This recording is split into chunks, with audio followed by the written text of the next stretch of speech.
Konstruksi terowongan silaturahmi yang menghubungkan Masjid Istiqlal dengan Gereja Katedral akhirnya telah selesai. Menghabiskan dana 37,3 miliar rupiah, kehadiran terowongan yang memiliki desain modern tidak menutupi kemegahan arsitektur kedua bangunan cagar budaya ini.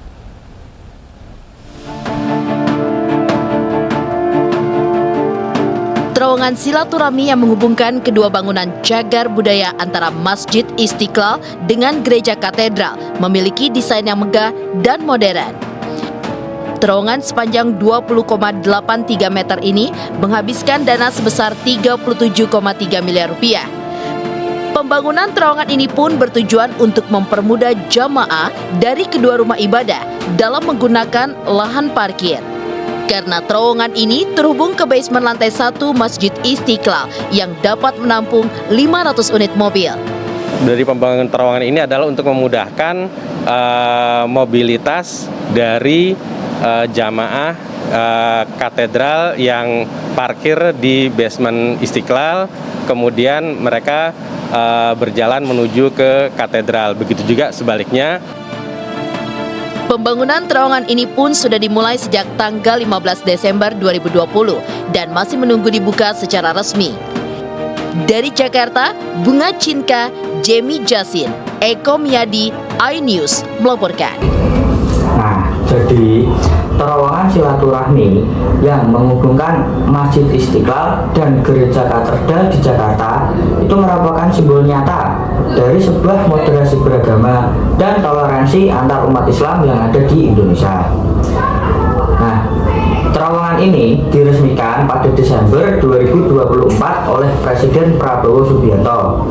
Dan terowongan sepanjang 28,3 meter ini tidak hanya memudahkan akses fisik antar dua tempat ibadah, tetapi juga mencerminkan semangat persaudaraan dan kerukunan di tengah keberagaman agama di Indonesia ini. Seperti itu.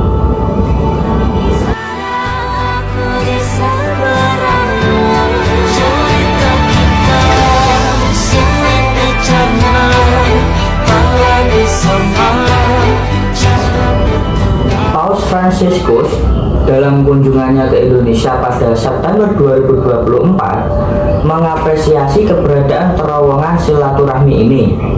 Beliau menyatakan bahwa terowongan ini membantu umat beragama menyeberangi kegelapan menuju dunia yang lebih terang, menggambarkan perjalanan bersama menuju pemahaman dan persaudaraan antar umat beragama yang ada di Indonesia. Nah, meskipun mendapat apresiasi yang sangat banyak, pembangunan terowongan ini ternyata juga menghadapi kritik dari beberapa pihak tersendiri. Beberapa tokoh dan organisasi menyatakan bahwa pembangunan fisik seperti terowongan ini tidak serta-merta menyelesaikan masalah intoleransi yang lebih mendalam dan menganggapnya sebagai simbolisme tanpa dampak nyata. Secara keseluruhan, terowongan silaturahmi ini merupakan langkah positif dalam mempromosikan moderasi beragama dan toleransi di Indonesia. Namun, penting untuk diingat bahwa simbol fisik harus diiringi dengan upaya nyata dalam membangun dialog, pendidikan, dan kebijakan yang mendukung kerukunan antar umat beragama. Mudahnya arus informasi yang didapat oleh masyarakat luas melalui media sosial dianggap menjadi penyebab maraknya penyebaran hoaks dan paham radikalisme. Nah, jadi itu penting banget bagi kita, anak-anak muda yang sering menggunakan media sosial untuk berhati-hati dan kritis sama apa yang sering kita lihat di media sosial. Selain itu, saya juga setuju banget waktu di video disebutkan kita juga bisa lawan radikalisme itu dengan cara yang positif. Kita juga bisa menggunakan medsos dengan konten-konten yang mengajak kedamaian, toleransi, dan saling menghargai perbedaan.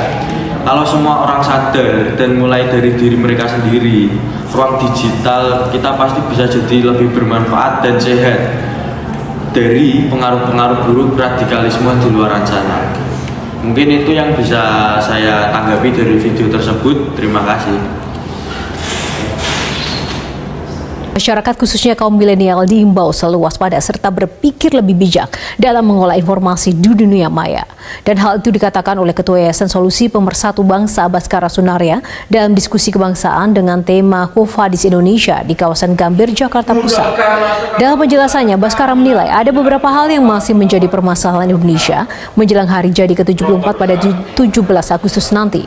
Permasalahan ini meliputi korupsi yang semakin tinggi hingga era digital yang membuat arus informasi menjadi deras. Hal ini memaksa generasi muda untuk berpikir arif dalam mengolah informasi di dunia maya.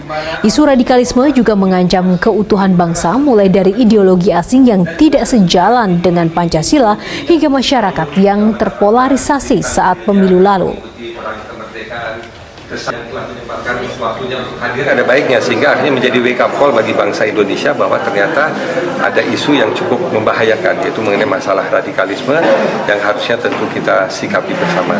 Tadi kita juga sampaikan bahwa berdasarkan data dari Departemen atau Kementerian Pertahanan Indonesia, itu kan masalah radikalisme bahkan sudah terpapar juga di aparatur TNI ABRI kita ya, walaupun 3%, tapi itu sudah cukup banyak. Nah, dari video tersebut sudah menyebutkan juga bahwa kita sebagai anak muda harus berhati-hati dalam menggunakan media sosial.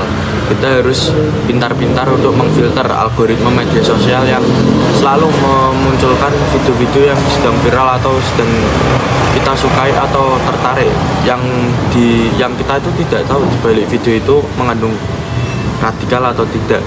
Nah,